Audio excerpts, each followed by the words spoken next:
Some mornings change the course of your life.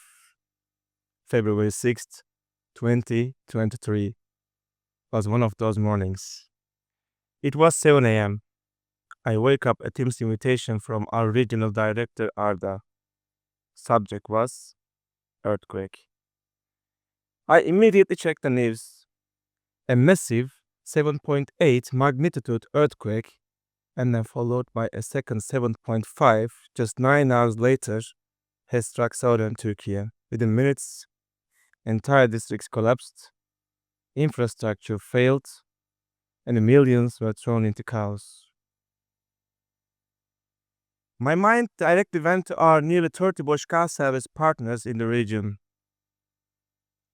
Just 2 weeks earlier, my team and I had been with them, talking about growth, dreams, and the future. I remembered Emin proudly telling me that he had handed the company to his son, whose wife was pregnant. I remembered Zafer planning a birthday weekend in Istanbul for his daughter. These were not just business partners.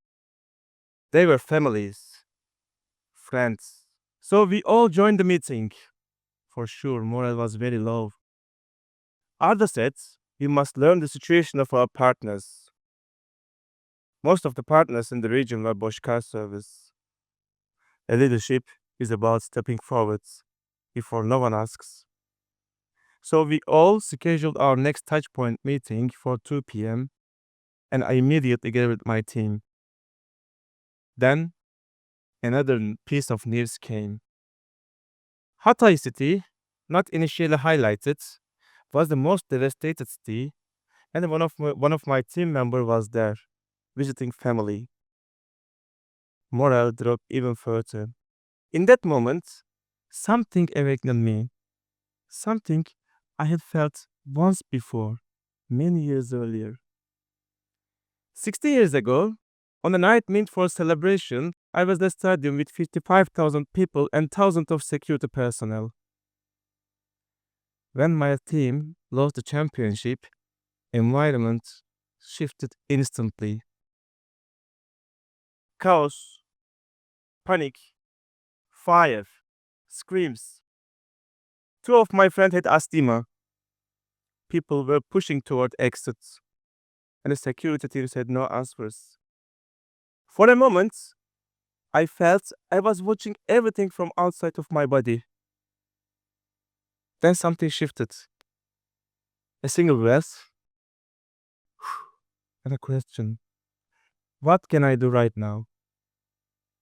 I searched for the emergency evacuation plan and found it on the wall. Gave my friends short and firm instructions. Cut through the noise.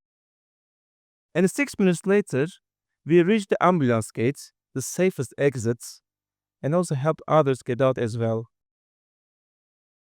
That moment taught me one thing I will carry for the rest of my life. Leadership is not a title. It's a response, a decision, a responsibility step into, especially when chaos hits. So on that February morning, I asked the same question to myself. What can I do right now? I remember I told team, today we will learn the situation of our colleagues and our partners. We will support wherever possible. Guys, they need to hear our voice. From my experience, crisis leadership comes down to 4 principles.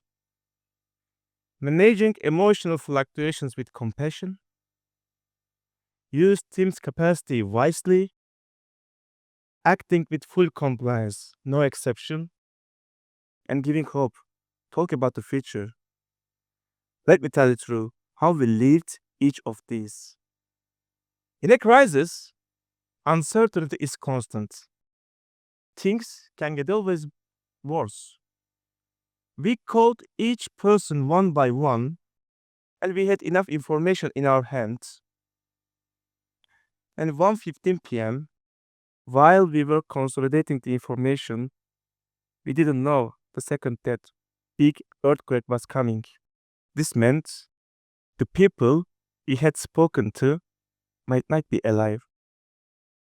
Even through the screen, I saw fear in my team's eyes and a silence. I decided to break the silence a sentence.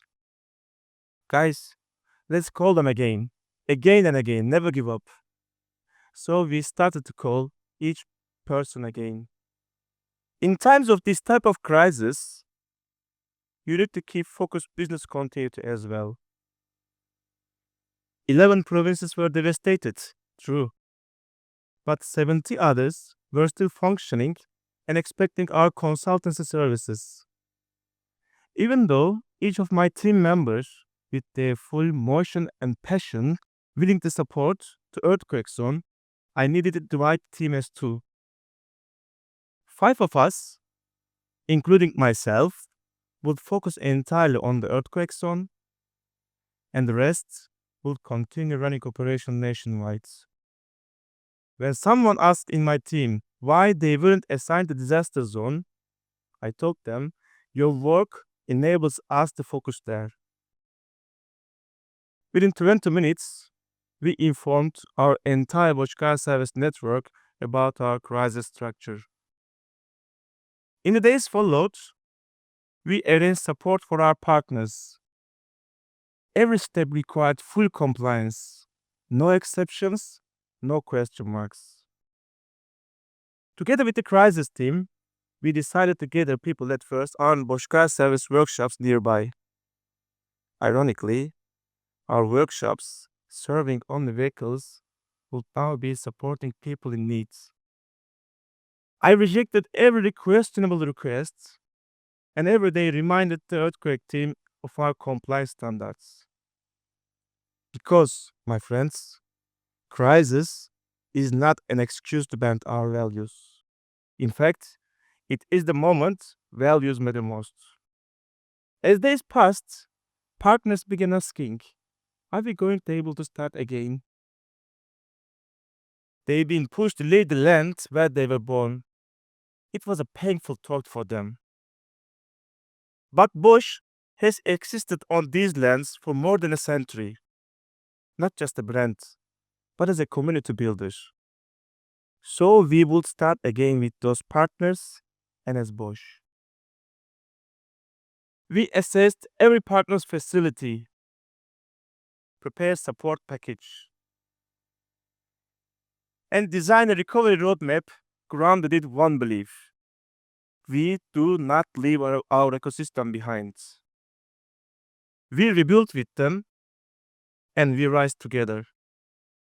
Because partnership to us is not transactional.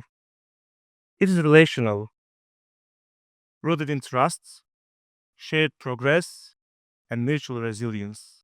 Today, nearly all Bochkar services are back, and they are stronger than before. Number of employees has grown by 35%. Higher quality facilities, and even larger Bochkar service ecosystem we have because new partners joined us after witnessing how we stood by the region. We remember earlier I mentioned Emin, who had handed the company to his son. I visited him 4 months after the earthquake. He told me, on the first day, when I thought I had lost everything, I will never forget your voice I heard on the phone. And I will never forget how Bosch helped me to rebuild my future. Bosch is not just a brand. Bosch is a culture. And I'm proud to be part of it. This, to me, is leadership.